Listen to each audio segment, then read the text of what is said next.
Bueno, pues vamos a ir empezando mientras se va incorporando Julio. Y antes que nada, por supuesto, dar las gracias a todos nuestros amigos por estar con nosotros una conferencia más, una actividad más del Máster Conciencia y Ser. Estamos encantados de teneros a todos aquí. La verdad que nunca mejor dicho que podemos decir que todos somos uno a través de las redes sociales, a través de la tecnología, porque nos están acompañando a través de esta actividad pues amigos desde todos los rincones prácticamente de habla hispana. Por supuesto, saludamos a todas las personas que nos llaman, que nos han contactado y que están con nosotros hoy pues, de la geografía española, pero también tenemos que saludar muy afectuosamente a nuestros amigos de Córdoba y de Mendoza, Argentina, de República Dominicana, de Colombia, de Miami en concreto, del estado de la Florida, de Uruguay, de Chile, de Portugal, de México, de Guatemala y de Panamá. Así que realmente pues tenemos una representación casi al completo, nos faltan algunas cosas, pero bueno. Y muy contentos de tener a tantos amigos de distintos puntos geográficos que gracias a estas actividades online y estas actividades que hacemos así, pues tenemos la oportunidad de estar un poco unidos de esta manera.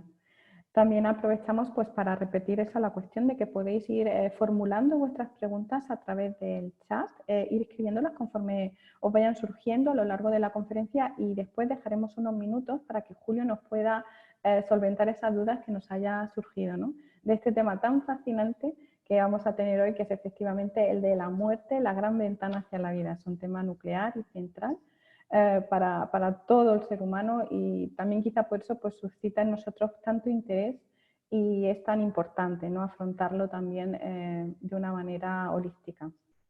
Tenemos hoy por eso a Julio Bogueat con nosotros, que, bueno, que se va a incorporar enseguida. Y aprovecho también pues, para un poco agradecer a María José de Capilla de Biju Eventos Conscientes por estar con nosotros y colaborar activamente en el proyecto Conciencia y Ser y en la elaboración de todos los eventos que llevamos a cabo y, en fin, estamos encantados y muchísimas gracias, María José. Pues parece que ya tenemos aquí a Julio Bogueat, que es un auténtico honor tenerlo hoy con nosotros en este ciclo de conferencias que tenemos en la actividad de Máster Conciencia y Ser. Y efectivamente, como le estaba comentando, Julio, a nuestros amigos, el tema hoy nuclear y central de la muerte, esa gran ventana hacia la vida, que realmente va a ser de gran interés. Sí que voy antes que nada a presentar a Julio, que aunque muchísima gente lo conoce ya, pues sí que voy a ser muy breve porque tiene un currículum muy amplio. Pero Julio Bogueat, como muchos de vosotros ya sabéis, pues es psicólogo clínico, está formado en psicología Gestalt, en hipnosis ericksoniana, en fin, en distintas formas de abordar la psicología de una manera humanística y holística, y también a través de esa inquietud pues se formó hace muchos años ya en Enneagrama, siendo por ello pues uno de los referentes más importantes a nivel nacional y mundial de Enneagrama, sobre todo con ese enfoque único que él da, que es con el de niveles de conciencia y esa forma tan especial en que lo aborda. Julio, además de todo eso, por supuesto, es director del Máster Conciencia y Ser, y está muy vinculado a la Fundación para el Desarrollo de la Conciencia, donde está en el Consejo Asesor, y por supuesto también ha sido docente de la Cátedra Conciencia y Desarrollo de la Universidad de Granada, que es otro de los proyectos del Máster Conciencia y Ser. Para nosotros es un privilegio tenerlo hoy aquí y tenerlo también en el máster, efectivamente no solo como director, en sus labores de director, sino también como docente, ya que él imparte pues, todo lo que tiene que ver con el ser humano, también con la muerte, con el ego, con el enneagrama, y la verdad que disfrutamos muchísimo de todos sus conocimientos que son tan interesantes y que nos ayudan tanto. Así que tampoco quiero extenderme demasiado porque sería muy largo todo lo que ha hecho, todas las empresas con las que colabora y toda su faceta profesional, pero al menos sí esa pincelada para poder un poco pues darle la bienvenida calurosamente, no sé si eso es tan anticuado decirlo de calurosamente, pero al menos sí con un abrazo cercano, aunque lejano, pues estamos todos en la distancia, pero unidos a fin de cuentas a través de toda esta tecnología que nos une a través del online. Así que Julio, pues te cedo la palabra y muchas gracias por todo. le comentaba también a nuestros amigos que pueden ir formulando sus preguntas y que dejaremos unos minutos al final pues, para poder solventar las dudas que vayan surgiendo. Y agradecerte una vez más pues, tu presencia aquí, de rigor, pero muchísimas gracias, Julio. Muchas gracias. Carmen, muchas gracias a ti por la presentación tan bonita y tan afectuosa que me haces. Y muchísimas gracias de verdad a todos los amigos que estáis hoy aquí compartiendo este ratito de España, de Latinoamérica y de Miami, concretamente de Florida.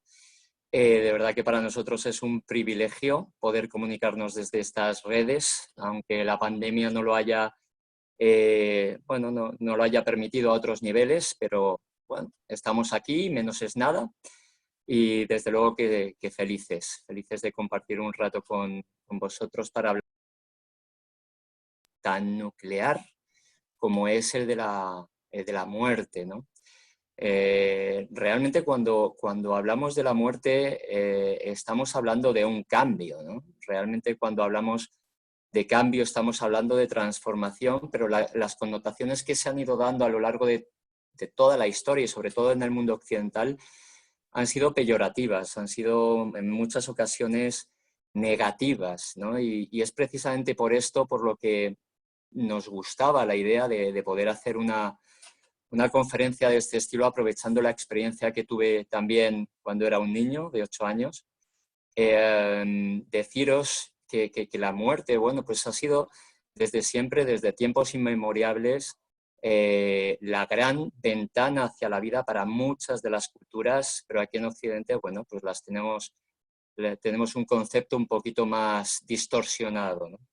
La muerte ha sido el gran miedo universal en todo el ser humano, desde siempre. Además de los 3 grandes miedos de los que siempre ha hablado Gerardo Smelding, que son el miedo a perder, el miedo al abandono y el miedo a enfrentar. Pero el miedo universal siempre se ha posicionado en torno a la muerte, ¿no?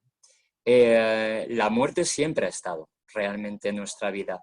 Es curioso porque es el gran misterio en esta experiencia humana que tenemos, pero sin embargo también la estamos viviendo constantemente a través de diferentes cambios vitales, a través de nuestro propio cuerpo, en el que mueren millones y millones de células a lo largo de un día, a lo largo de una semana, a lo largo de un tiempo determinado y que luego se van renovando.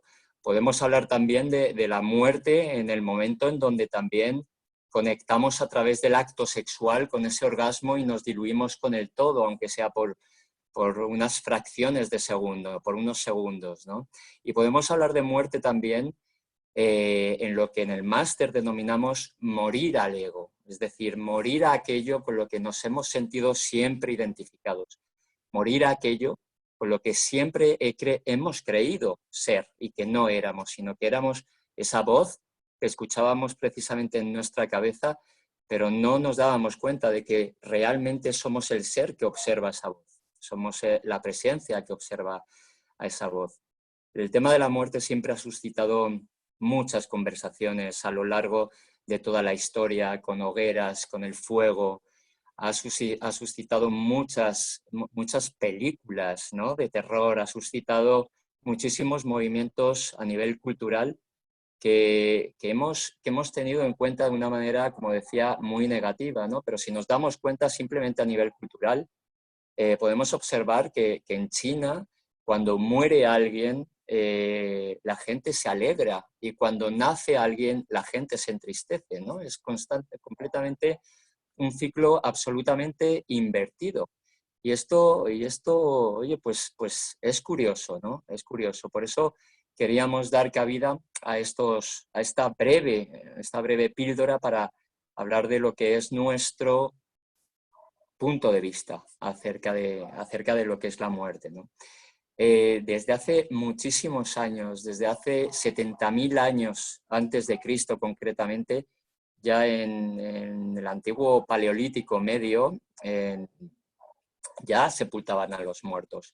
En aquella época de la era mustariense, ya ellos, con esa cultura, con ese nivel de conciencia que tenían, ya eran absolutamente conscientes de que existía un principio universal que abarcaba mucho más que lo que es estrictamente nuestro cuerpo físico. Y a esta estructura, a este paquete de energía individualizada más información, la hemos llamado alma.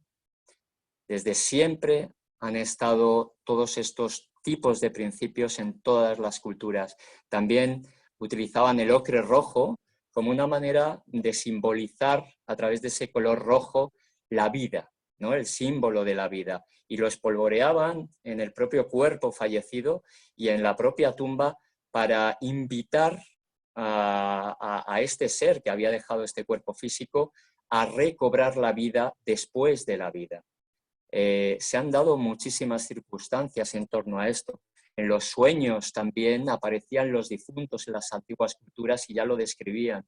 Y también lo que hacían en muchas ocasiones era posicionar a estos difuntos mirando hacia el este, justo por aquel ángulo, por aquel punto en donde comienza a aparecer el sol, comienza a renacer una nueva vida.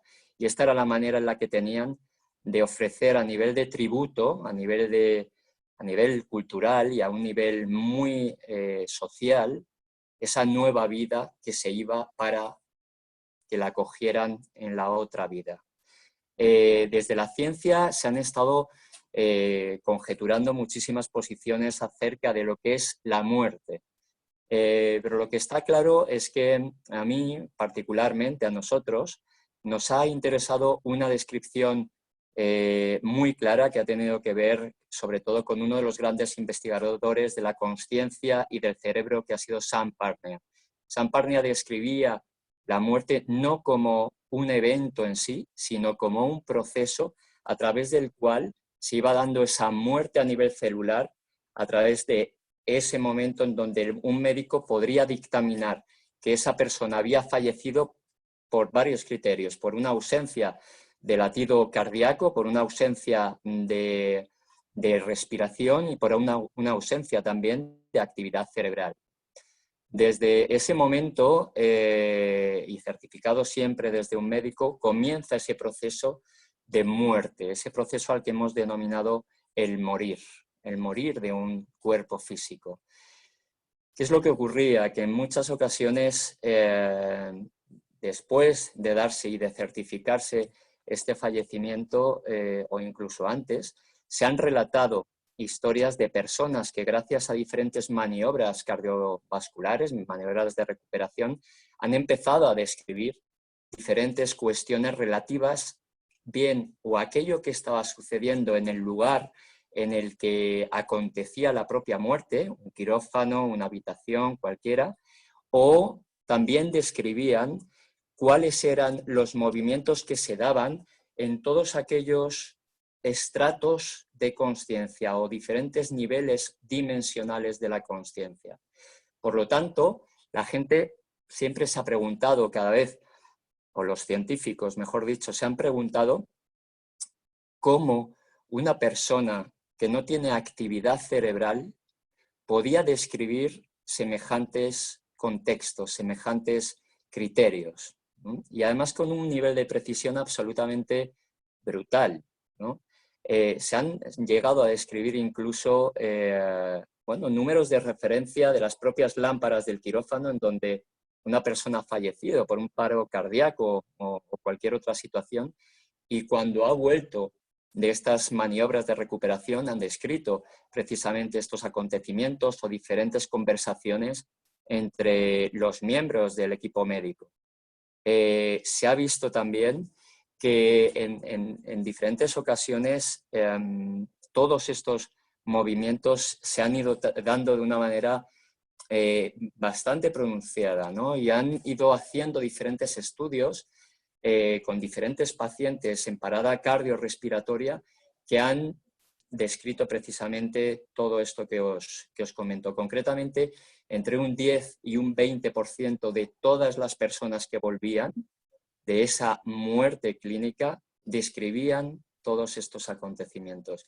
Es curioso observarlo como dato. Han habido muchos científicos a lo largo de la historia que han ido manejando todos estos datos y que os hablaré de ellos en algún momento, concretamente en esta ponencia, no de una manera muy extendida, pero sí que me gustaría daros un trazo, una pequeña línea para que vosotros podáis comprobar también, si os apetece, que realmente la ciencia está avalando precisamente que la muerte es la gran ventana hacia la vida, y por eso el título de la conferencia.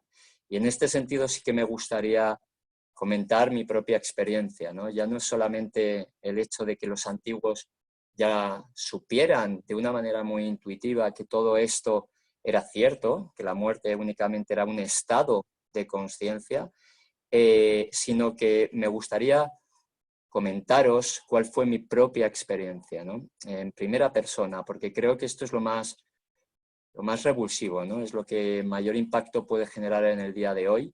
Y después sí que hablaré un poquito de todo lo que la ciencia está abordando.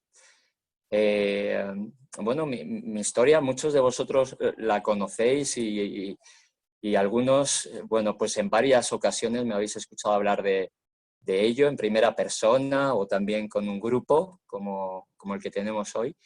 Pero sí que me gustaría comentaros que con 9 meses y después de haber estado mis padres intentando tener un niño, una niña, lo que viniera, bueno, pues apareció Julito y este Julito, bueno, pues fue absolutamente deseado, ¿no? Tan deseado que al tener la posibilidad de ir a diferentes médicos y tenerlos directamente en la propia familia, hubo uno de ellos, un pediatra, que me intoxicó con vitamina D.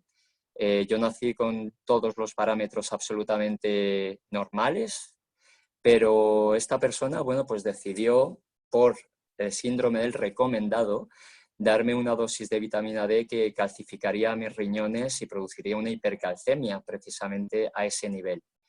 Esto ocurrió con 9 meses de edad y lo que aconteció después fue que mi vida fue un trasiego constante entre idas y venidas hacia el Hospital de la Paz para intentar evitar que cayera en una insuficiencia renal crónica. Pero en uno de esos momentos, concretamente con 8 años, aparece en mi vida, por causalidad, ya los alumnos del máster sabemos de lo que hablamos, una enfermedad que no saben diagnosticar los médicos. No estaba realmente descrita en ninguno de los manuales médicos y lo que saben únicamente es que es un estafilococo, una bacteria que invade absolutamente mi torrente sanguíneo y comienza a hacer una destrucción masiva de todo lo que son mis órganos, a todos los niveles, llegando un momento en donde me tienen que ingresar y permanezco allí en el Hospital de la Paz durante 9-10 meses de mi vida, los meses más largos yo creo que he vivido desde entonces, ¿no?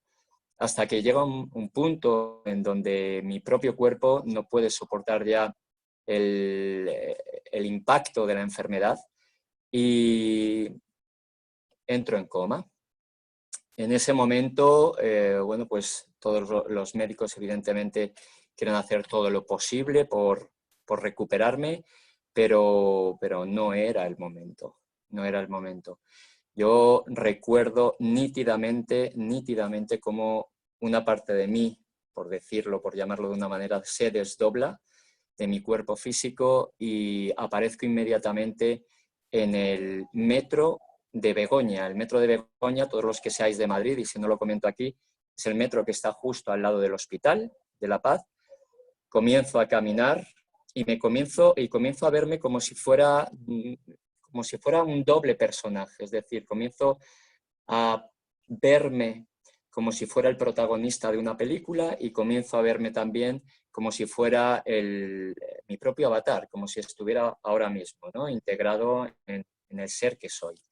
Este movimiento se repite en varias ocasiones. Voy caminando, como digo, por ese pasillo de metro, absolutamente sucio, bueno, como suelen estar los pasillos del metro, no están muy limpios por lo general.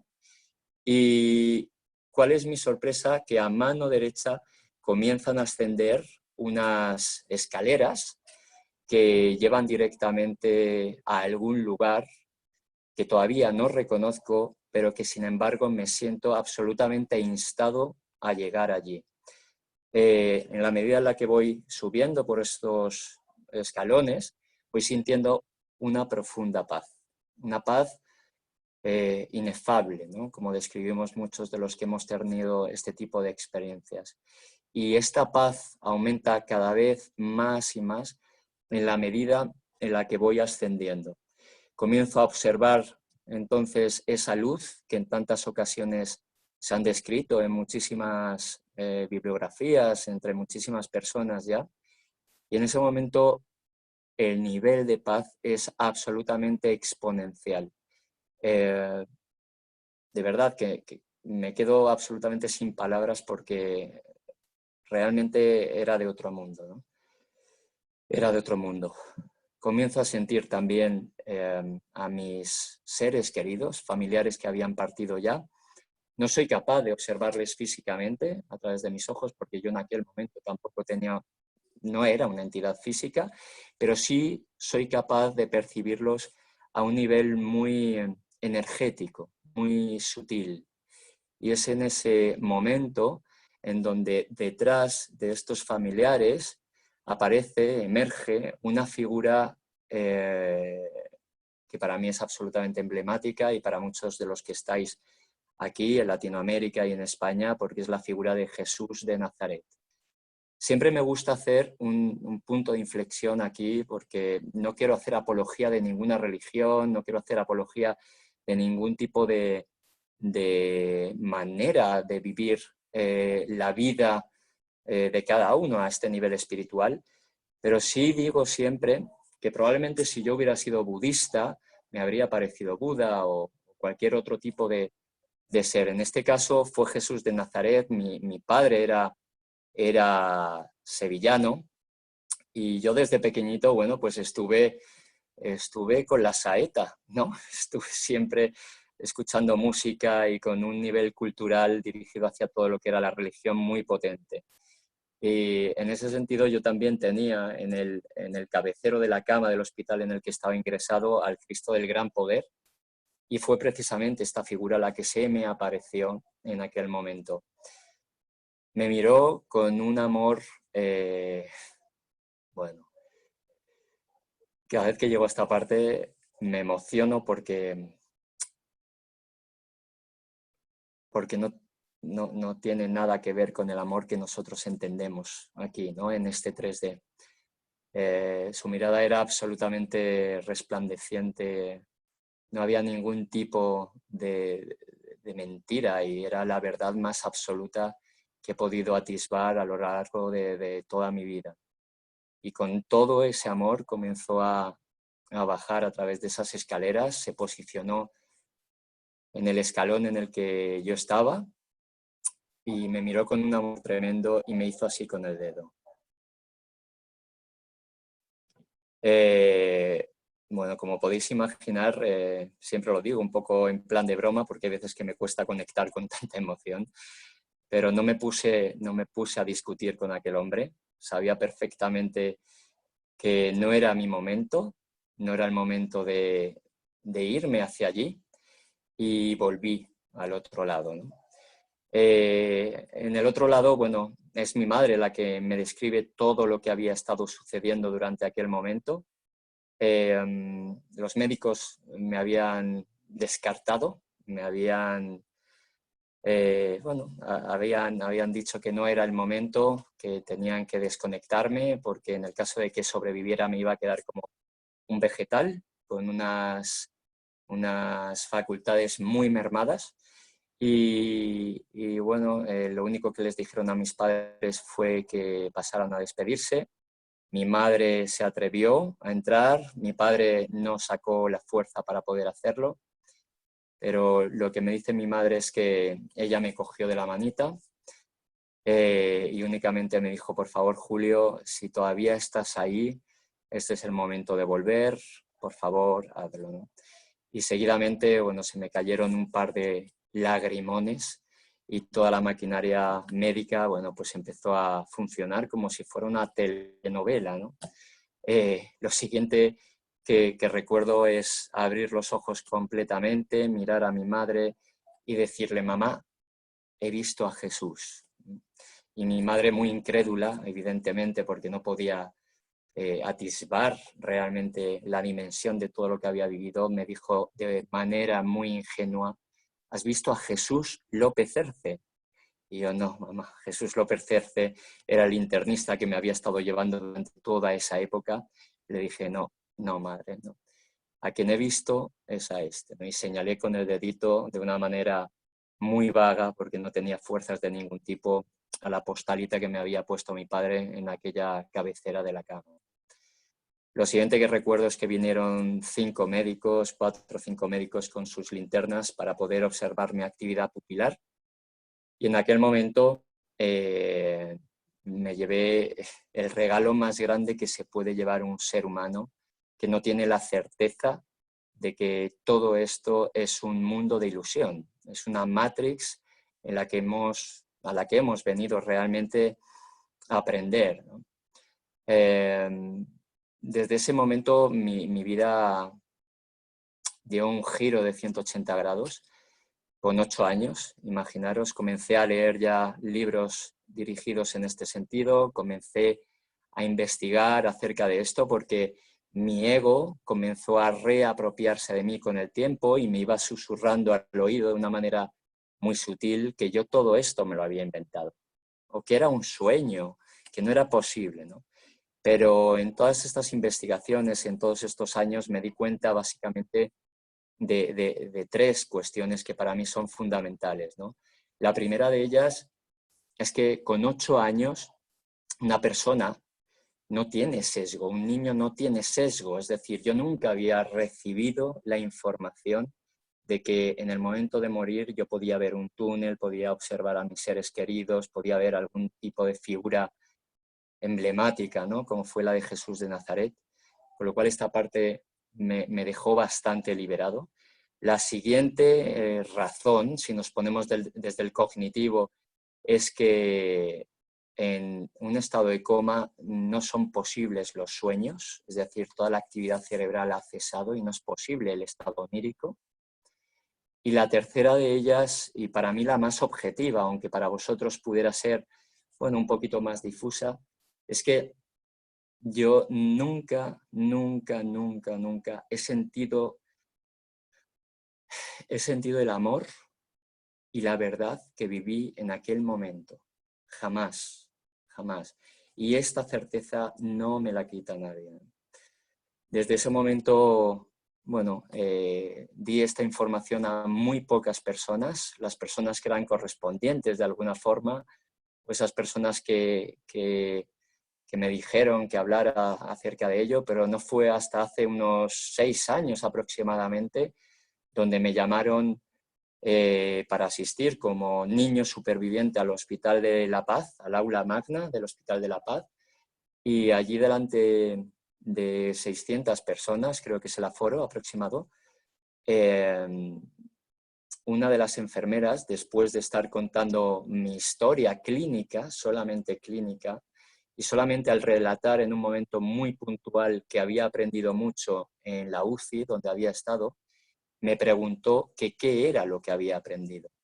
Y en ese momento me lancé a contar realmente toda esta experiencia cercana a la muerte con mis reticencias, porque tened en cuenta que las personas que estaban escuchándome justo ahí enfrente, además de profesionales sanitarios, había muchos niños con procesos de cáncer, con procesos de crónicos de diferentes enfermedades y no quería que sufrieran, ¿no? Pero entendí que la vida me posicionaba en este lugar y aproveché la oportunidad al margen de cuál fuera el resultado, porque yo no tenía muy claro cómo podía salir de allí. Los médicos, muchos de los médicos además que estuvieron allí acompañándome durante todos esos años cuando era pequeño, estuvieron escuchando esto por primera vez, porque yo mantuve el silencio durante mucho tiempo y bueno, la emoción pues hizo mella, ¿no? Yo soy una persona más de todas las que han vivido estas experiencias cercanas a la muerte o algún tipo de conexión con otras dimensiones. Pero al hablar en esta conferencia, en este espacio de la muerte, creo que cobra especial relevancia precisamente este tipo de experiencias. Han habido muchos científicos que están investigando a lo largo de toda su vida sobre este tema. Elisabeth Kubler-Ross, que me imagino que la conoceréis, una doctora suiza que ya falleció, estuvo recogiendo información acerca de muchos de los moribundos que se iban de este mundo y relataban muchos de ellos estados de consciencia como el que os he descrito. También tenemos al famoso Raymond Moody, un psiquiatra estadounidense que en el año 1975, creo que fue de las primeras publicaciones a nivel mundial, describía minuciosamente 150 casos de experiencias cercanas a la muerte. Hay un cardiólogo holandés, Willem Pimbal Lommel, que también ha descrito y ha publicado precisamente en una revista de prestigio que se llama The Lancet, una revista de prestigio mundial, ¿vale? De acuerdo a todo esto. Pero sobre todo me quedo con el último de los estudios, o un estudio más potente, que es el estudio del nombrado anteriormente Sam Parnia, quien hizo un proyecto al que ha denominado Proyecto AWARE. AWARE viene de las siglas Aware During Resuscitation, ¿vale? La conciencia después de la resucitación. Y este hombre ha recogido testimonios, concretamente 1.500 testimonios, de 25 hospitales de todo el mundo, Canadá, Estados Unidos y Europa. Actualmente la cifra aumenta a 2.060 casos aproximadamente y este hombre, el 11 de septiembre del 2008, en la sede de las Naciones Unidas, en la ONU, dio el feedback de todas estas investigaciones, con lo cual podemos observar que la ciencia ya tiene demostrado el hecho de que somos mucho más que un cuerpo físico, que un cuerpo emocional y que una mente inferior, sino que somos algo más, somos una consciencia, somos un alma viviendo una experiencia humana y no un humano trascendiendo a una experiencia álmica. ¿De acuerdo? En 1982, concretamente en los Estados Unidos, se hizo otro estudio y 8.000 personas, 8 millones de personas, concretamente un 4% de la población estadounidense, afirmaba haber tenido algún tipo de experiencia en este sentido, con lo cual imaginaros el proceso que hay del despertar de la conciencia, sobre todo en estos momentos que estamos viviendo de cara a la pandemia, ¿no? Esto realmente está suponiendo una muerte a nivel mundial de todo lo que han sido nuestros sistemas de creencias. Una muerte a nivel mundial de todo lo que queremos resetear a nivel individual para mostrarnos de una manera diferente a nivel colectivo. La muerte de verdad ha sido y será uno de los grandes misterios, siempre y cuando haya resistencias por parte de los individuos a poder observar lo que realmente hay. Y lo que realmente hay es un infinito mundo de posibilidades, un infinito mundo de posibilidades cuánticas en donde nosotros mismos nos desarrollamos de una manera paralelamente diferente. Esto ya lo atisbó y lo desarrolló Wilber en la teoría de los universos paralelos. Somos mucho más de lo que creemos ser. Somos mucho más de lo que nosotros creemos ser. Me gustaría, porque siempre hablamos de esto, ¿no? Y en el máster también, que hicierais una especie de reflexión, ¿no? Una especie de reflexión al respecto de todo esto que os he contado, de una manera muy somera, muy fácil, y es el hecho de entender, o de por lo menos preguntaros de qué forma os gustaría dejar este plano físico. Emily Cuddy, una psicóloga australiana, estuvo hablando acerca de todo esto con sus diferentes estudios acerca de los moribundos, ¿no? Personas que iban a dejar esta realidad. Y muchos de ellos, la gran mayoría de ellos, el 90%, se arrepentían básicamente de dos cuestiones. La primera de ellas era no haber dicho lo suficiente te quiero. Un te quiero a las personas a las que realmente amaba. Y se arrepentían también muchísimo de no haber pasado más tiempo, sobre todo por motivos laborales, con personas a las que amaban también. Estos han sido los dos parámetros básicos de esta investigación, ¿no? A mí me gustaría invitaros precisamente a esto, a que hubiera un momento en donde reflexionarais acerca de cuál sería la manera en la que podríais dejar este plano de la forma más pacífica, estando en el ser, estando absolutamente abrazados a ese ser que encarnamos. Que os quedéis en silencio un momento. Un minuto.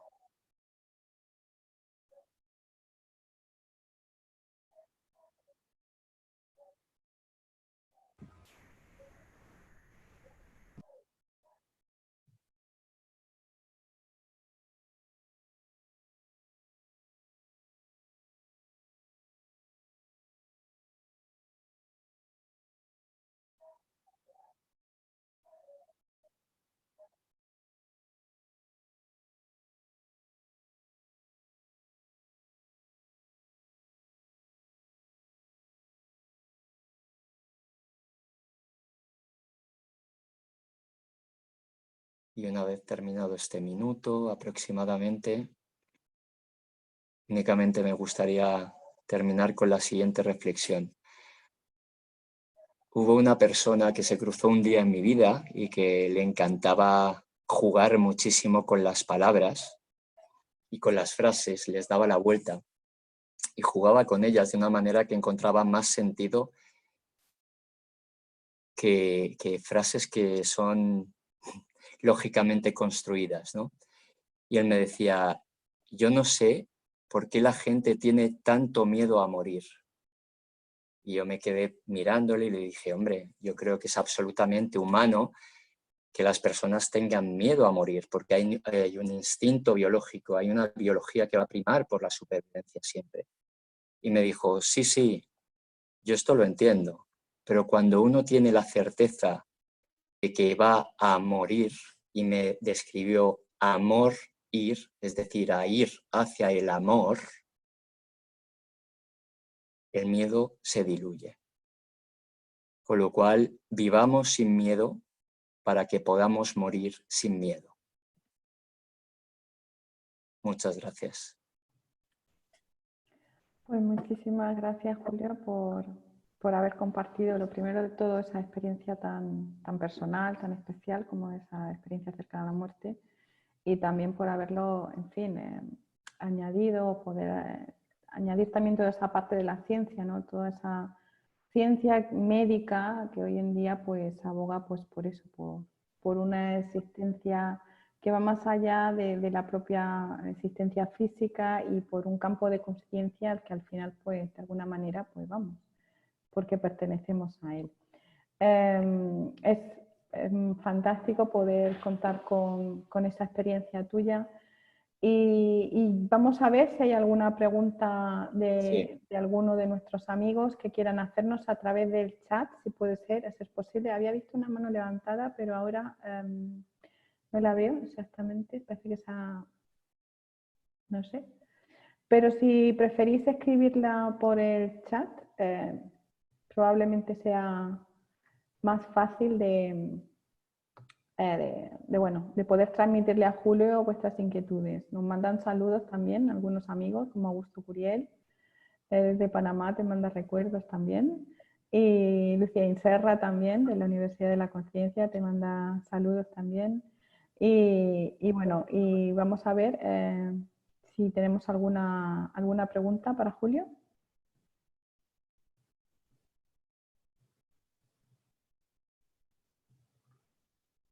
Parece que la gente se ha quedado demasiado impresionada. Bueno, sí, ya tenemos aquí.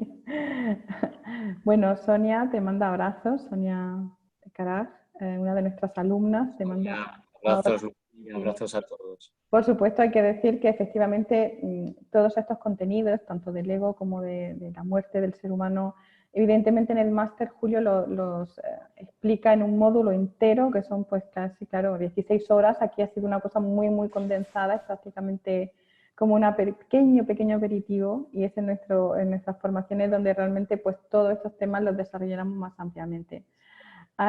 Me dice Alberto J. Merlado, no tengo preguntas, un hermoso y auténtico testimonio, muchas gracias por ello, o sea que deja sin preguntas a la gente, Julio.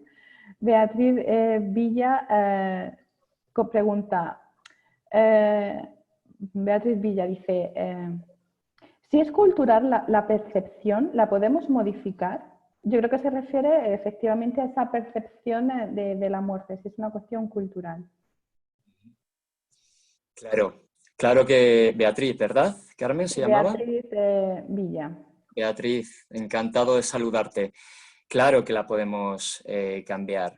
La percepción es cultural, pero también la percepción es real. Me explico. En el momento en donde uno sabe, a través de la comprensión de que somos algo mucho más que un cuerpo físico, uno diluye todos sus miedos y uno realmente se alegra no desde el ego, ¿vale? Porque el ego se duele de las pérdidas, pero sí se mueve desde la esencia, se va a alegrar siempre de que una persona parta en paz, parta en paz. Entonces, desde ese movimiento cultural, la realidad es que solamente existe una verdad. En realidad tendría que haber una única cultura social en donde pudiéramos entender que realmente estamos aquí de paso, que somos personas que estamos viviendo una experiencia humana para trascender a un movimiento espiritual que es absolutamente mucho más real. Yo no he tenido la sensación más franca, más verdadera de haber vivido la realidad de una forma absolutamente contundente cuando estaba en ese estado. De hecho, cuando bajé de nuevo al 3D, lo primero que le dije a mi madre también, después de todo lo que os he comentado, es: mamá, todo esto es un sueño. Todo esto es un sueño. Como decía Calderón de la Barca, ¿no? La vida es sueño. Es así, esta percepción es la que se tiene. La percepción que se tiene es de que estamos viviendo en una Matrix con un propósito evolutivo hacia el amor, y ese propósito evolutivo es hacia un aprendizaje que debemos ir incorporando, diluyendo ese sistema de creencias a través del cual muchos de nosotros, muchos de los seres humanos, hemos creído que la muerte es el final, cuando en realidad es la gran ventana hacia la vida. Y es que estamos constantemente yendo hacia la vida. Estamos yendo hacia la vida en el momento en el que nacemos y estamos yendo hacia la vida en el momento en el que morimos. Todo es vida.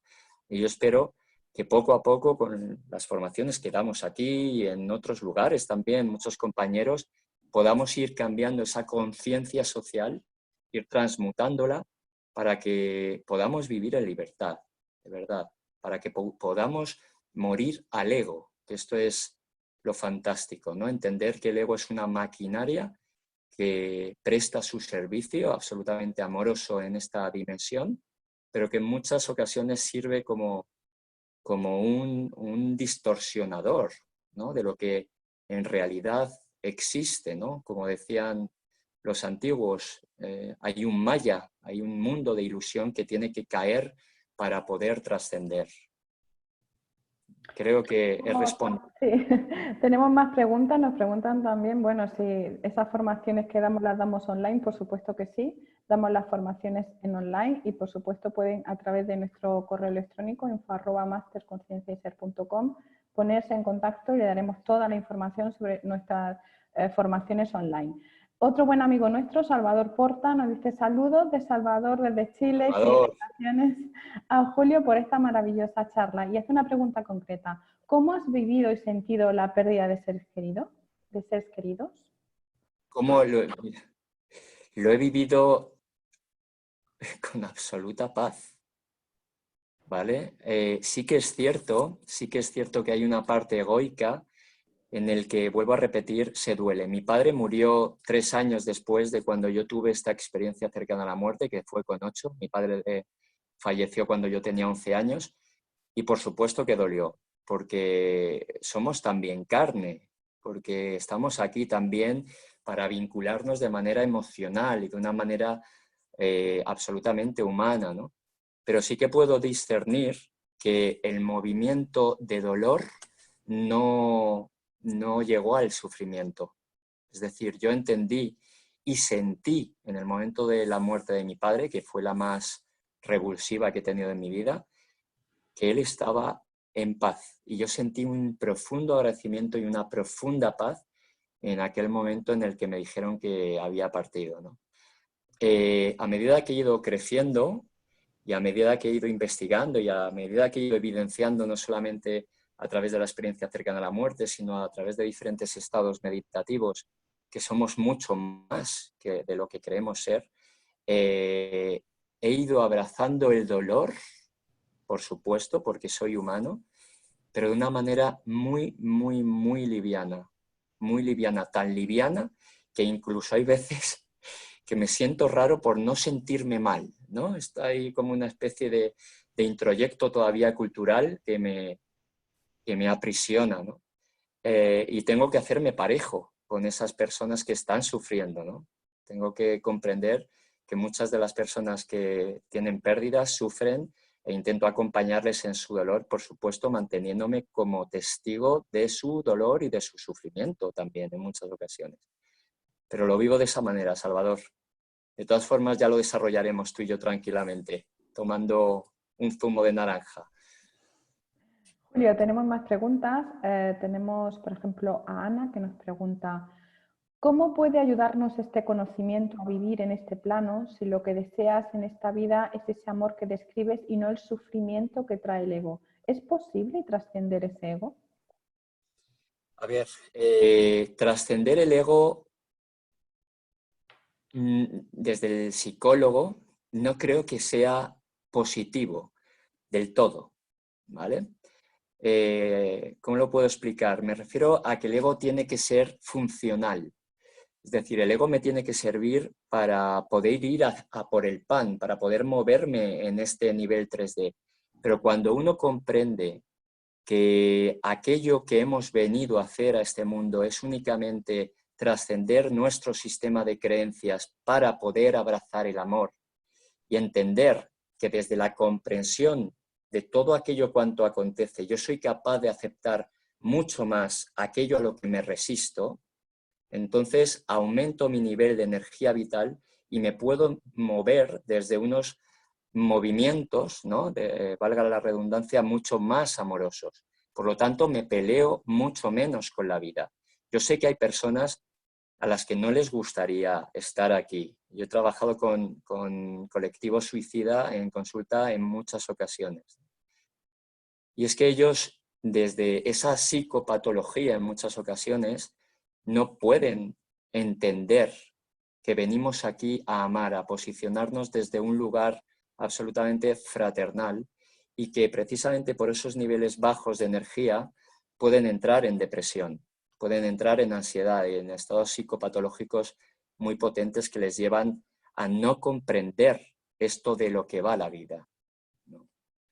Tenemos que estar aquí sí o sí, podemos decidir dejarlo de una manera o de otra, pero lo suyo es hacerlo desde una comprensión de amor, ¿no? Entendiendo que la vida es un regalo y que la muerte también es un regalo de liberación. Lo bonito sería poder morir al ego, es decir, poder hacer un movimiento en donde yo sea consciente de que esa maquinaria preciosa en la que me he impostado tiene una funcionalidad muy concreta, pero que mi ser está acompañándome en este transcurso vital para poder vivir con total fluidez.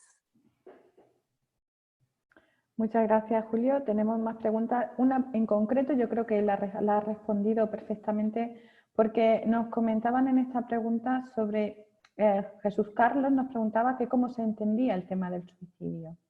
Creo que has comentado alguna cosa ya en esta respuesta que has dado al otro compañero, pero si quieres ahondar un poquito más desde el punto de vista de quizá de, bueno, de cómo entender lo que ocurre cuando una persona decide que ha terminado ya su tiempo aquí, su experiencia, e intentar vivirlo, al menos las personas, supongo que esos familiares o esas personas que tienen que acompañar o vivir esa situación, cómo se les puede explicar de alguna manera desde esta perspectiva de la conciencia qué supone un suicidio.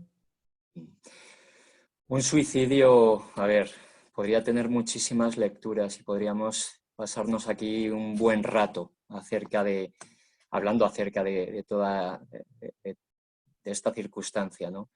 Pero el suicidio en muchas ocasiones tiene que ver con umbrales de sufrimiento tan potentes que la persona que decide hacerlo no ha sabido gestionar, bien por un nivel de ignorancia, bien porque no ha tenido energía para poder resolver aquello que acontecía, o únicamente porque entiende que este no es su lugar.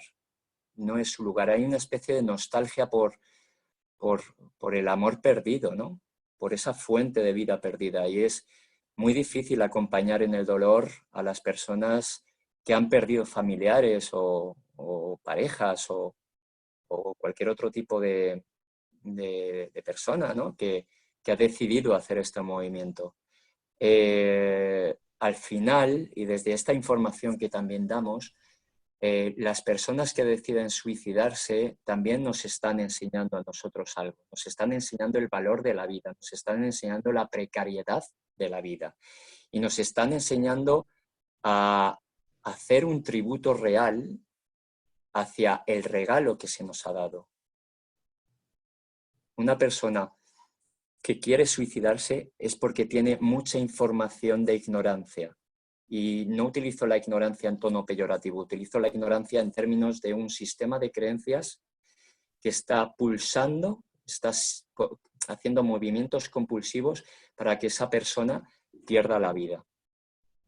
Por lo tanto, habría que hacer un movimiento retrospectivo para evaluar y para discernir cuál ha sido ese sistema de creencias, dónde se quedó anclado, en qué momento, y poder resolverlo en la medida de las posibilidades.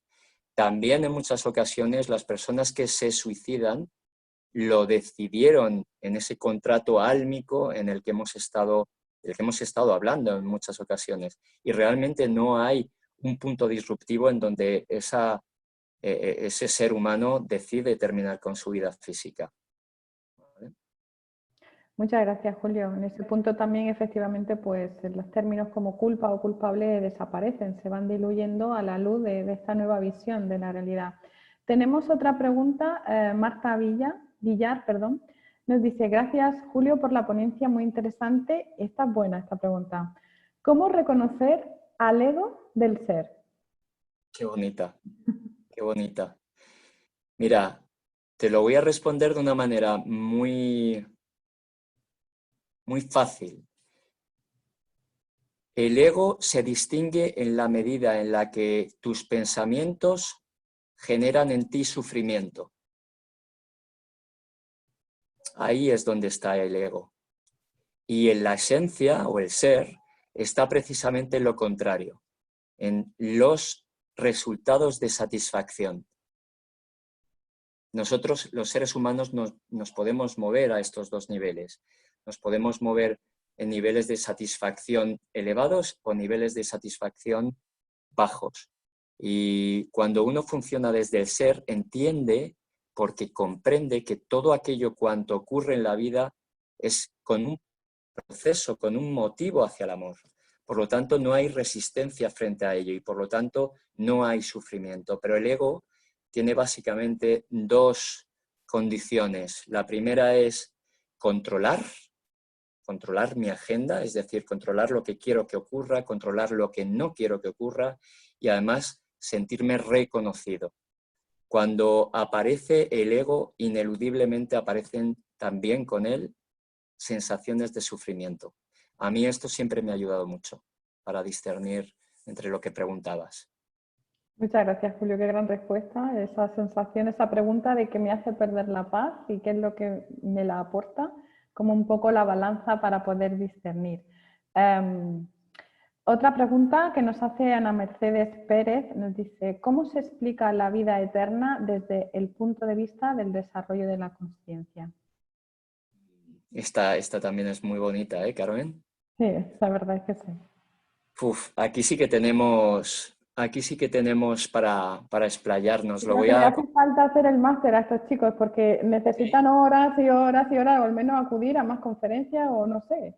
Porque la verdad que resumir todo esto en píldoras de una frase o dos, pero bueno, lo intentamos. Mira, lo voy a explicar con una frase de Teilhard de Chardin, que tú y yo conocemos muy bien, Carmen, y que nos encanta, que dice así: todo lo que asciende converge.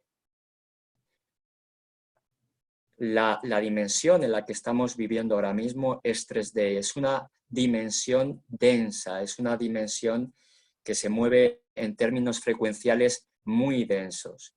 Y en la medida en la que vamos aumentando nuestra frecuencia vibratoria, vamos aumentando el camino hacia el amor. Cuando el camino hacia el amor llega, el espacio y el tiempo desaparecen y todo es uno. Todos estamos inmersos en ese eterno uno sin segundo. Y por eso aparece la eternidad. Porque la eternidad no tiene en cuenta el espacio ni el tiempo, únicamente tiene en cuenta al ser.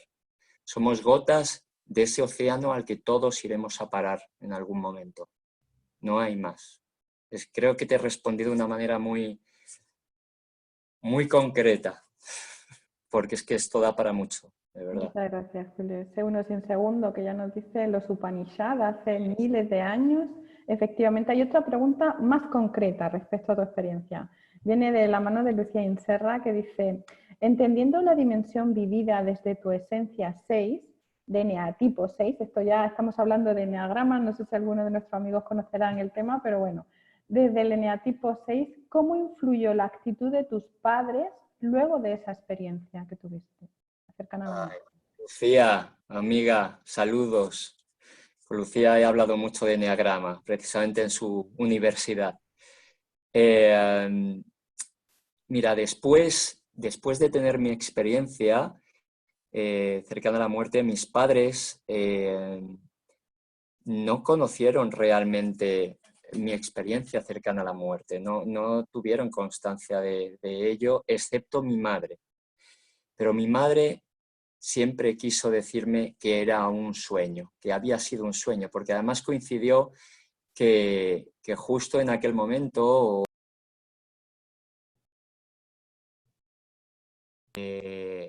una película de un angelito precisamente. Y en ese momento, bueno, ella tuvo que digerirlo de esa forma, ¿no? No podía creer semejante historia, ¿no? Y desde mi eneatipo 6, que para los que no lo conozcan es un perfil de personalidad que se mueve desde el miedo, aunque mi subtipo es completamente, en fin, contrafóbico, es decir, me he lanzado al miedo siempre, mis padres no me dieron realmente la oportunidad de poder expresar mi verdad. Por lo tanto, yo estuve apagando todo esto durante muchos años hasta que después comenzó a despuntar y comencé a investigar acerca de ello. Así es que, Lucía, no te puedo responder realmente a esta pregunta. Lo único que sé es que me ayudó muchísimo a conectar desde bien pequeño con la santa fe de la que hablan las virtudes dentro del eneagrama y las ideas santas, ¿no? El saber que yo era sustentado por la vida y entender que no había ningún tipo de mal que me pudiera hacer daño. Entender que todo lo que tenía que ocurrir iba a ocurrir, quisiera o no quisiera. Yo iba a generar mis acciones pertinentes, pero tendría que soltar el resultado. Así es que desde ahí me he movido con mayor o menor resistencia a lo largo de toda mi vida. Muchas gracias, Julio. No quiero dejarme, porque te están mandando algunos saludos también. Ya son las 8:05, vamos a intentar terminar con lo que son las preguntas. por supuesto, nos manda un saludo muy especial. La tenía aquí que se me perdió. Sí, creo que son un grupo, porque se llaman Mencía, de apellido, Mamen Mencía, de parte de las Mencía, o sea, parece que es un fan club. Muchísimas gracias, espectacular como siempre, qué suerte que la vida te pusiera en nuestro camino, todo nuestro amor para ti, eres una persona muy especial para nosotros. Así que queda dado ese saludo. También Armando, que ha sido alumno nuestro también en el máster de la primera edición. Gracias, Julio. Soy Armando. Gracias por compartir nuevamente tu experiencia. Para mí es de vida, efectivamente. Un abrazo enorme, Armando. De muerte, sino de vida. Raquel Martín, igual, muchas gracias por compartir tu experiencia. A mí me sirve para no desviarme de lo único importante que es el amor, de fomentarlo y de cuidarlo. En fin, fantástico también. Gabriela López Rocha dice, sin preguntas, pero agradecida y con el corazón expandido con tu testimonio. Gracias, Julio. Un fuerte abrazo. Milka Frey también nos hace pues una especie de pregunta, una curiosidad que tiene que ver un poco con la etnografía y con estos rituales funerarios culturales. Dice, en algunas regiones del norte de Rumanía aún hoy en día se celebra la muerte con fiestas. Creo que durante 3 días se hacen reuniones donde la gente baila, canta, festeja el paso a una nueva vida. Es curioso que mencione el número 3, porque efectivamente tiene esa triada, ese trío, ese número trinitario que es tan simbólico y bueno, en fin, nos habla un poco de eso. Un abrazo muy grande, Milka. Dalia también, es hija de María Ángeles, otra alumna nuestra también, nos manda saludos. Dice, no tenemos preguntas, solo decirte 1000 gracias. Has cambiado mucho nuestra percepción de la vida, es un regalo escucharte siempre. Y bueno, tenemos por aquí alguna otra pregunta más. También Graciela Simón, muchas gracias por el discernimiento. Excelente, Taylor de Chardin. Me recordó Taylor de Chardin, todo lo que te entristece no es verdad un poco, ¿no? Pues sí, Taylor la verdad que siempre nos acompaña y es fantástico tenerlo de cabecera. Miriam García Blanco, muchas gracias, Julio, por todo lo que nos transmites siempre. Gaby, también excelente ponencia. Y hace una pregunta, Gaby, que creo que también es muy, muy interesante. ¿Cómo estimular que los niños no tengan miedo a la muerte?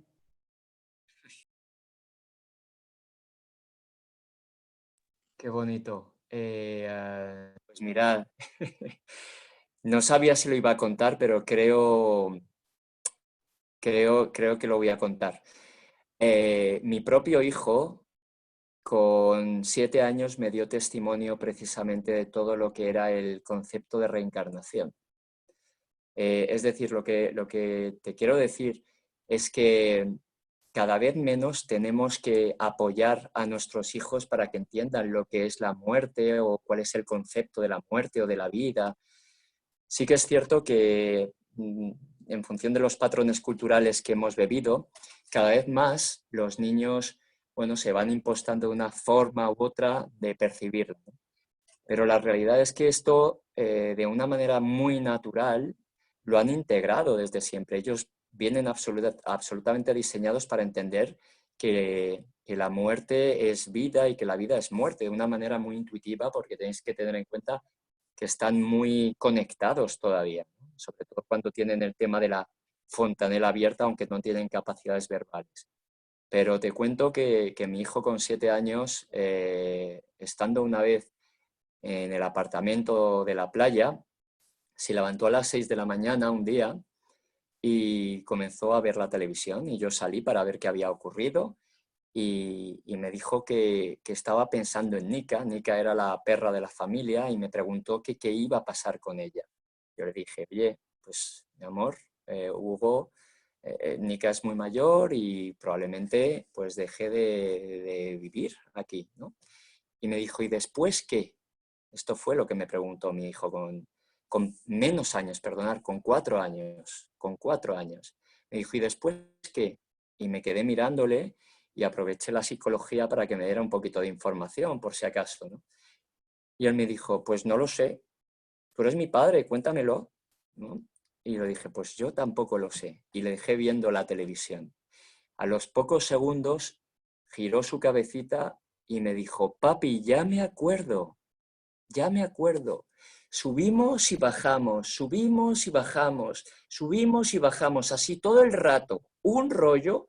Bajamos por toboganes de colores, volvemos a subir, volvemos a bajar, así todo el rato, ¿vale? Podría contaros más anécdotas de él, porque hubo otro relato con 7 años y el último fue con 9, con 8, 9, pero básicamente para responder a tu pregunta, yo te diría que naturalicemos la muerte como parte de la vida y la vida como parte de la muerte. Y esto viene definido y es responsabilidad de los padres en primera instancia. Sí que es cierto que muchas veces no podemos luchar entre comillas, con lo que la sociedad va imponiendo a través de las películas, a través de diferentes formatos, pero cuando en la casa los niños entienden que realmente la vida es mucho más de lo que creemos que es, todo cambia. Ahora incluso están apareciendo nuevas películas como Kung Fu Panda, os pongo el ejemplo, en donde comienzan a tratarse las diferentes dimensiones espirituales. O sea que realmente está habiendo un cambio de paradigma absoluto, ¿no? Mis hijos me hablan ya de todo esto con total naturalidad. Entonces, bueno, ahí te lo dejo. Es un trabajo para casa, pero cada vez creo que a nivel social todo esto está transmutando. Ya no se trata de sufrir porque los niños nacen o alegrarnos porque mueren, ¿no? Sino se trata de alegrarnos por estar vivos, por poder compartir este movimiento en esta 3D, y cuando dejamos el cuerpo también alegrarnos abrazando también el dolor que supone la pérdida real de una persona con la que nos hemos estado relacionando. Pero bueno, ahí está, es complejo. Muchísimas gracias, Julio. Nos siguen mandando saludos. Tere se acaba de incorporar, nos manda saludos desde México y nos pregunta cómo puede seguir en contacto con nosotros.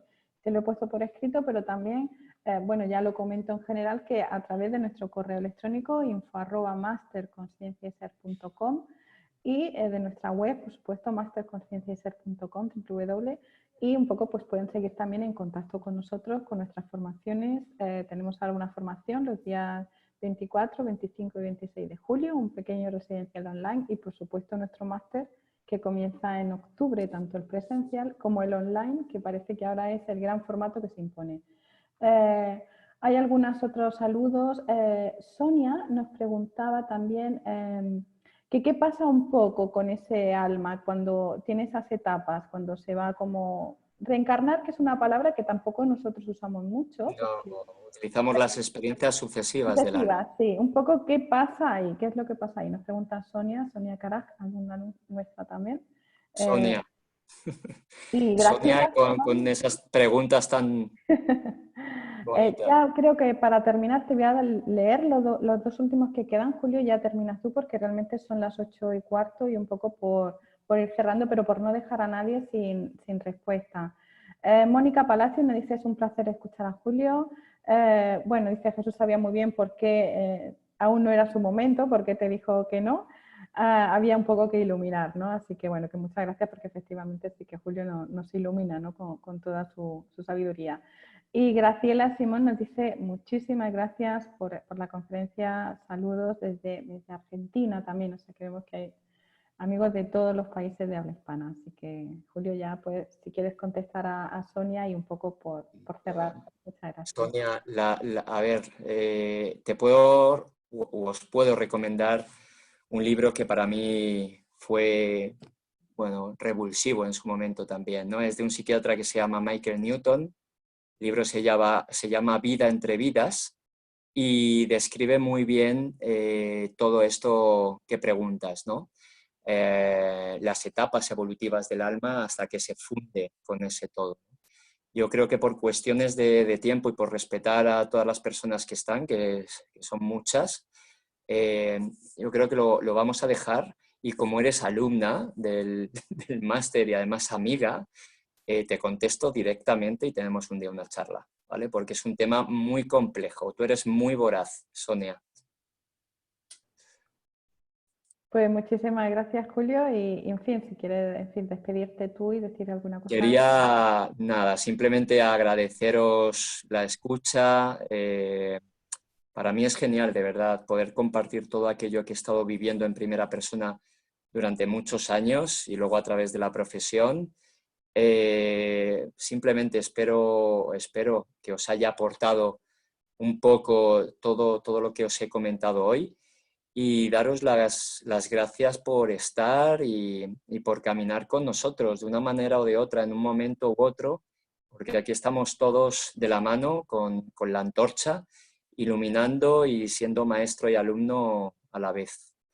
Así es que nada, únicamente enviaros un abrazo enorme y eterno, ¿vale? Que queda muy bonito y lo siento así, lo siento así.